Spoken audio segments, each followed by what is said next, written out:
એ લોકો બહુ જલ્દી ગ્રાસ કરે છે. 8 વર્ષના બાળકો આલોચનામાં લખે છે કે અમે મોબાઈલમાં શું જોયું છે ને એના કારણે અમારા મનમાં કયા વિચારો આવીને ઉભા છે. મમ્મી પપ્પાને શું ખબર?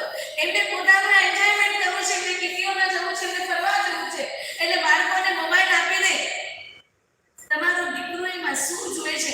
તમને નહીં આવડતું હોય ને નીતિનભાઈ, એટલા એપ્સ એમને ખોલતા આવડે છે. તમે એમનું YouTube બંધ કરશો ને તો એ બીજી બાજુથી જઈને YouTubeમાંથી બધું જોઈ લેશે અને તમને ખબર નહીં પડે.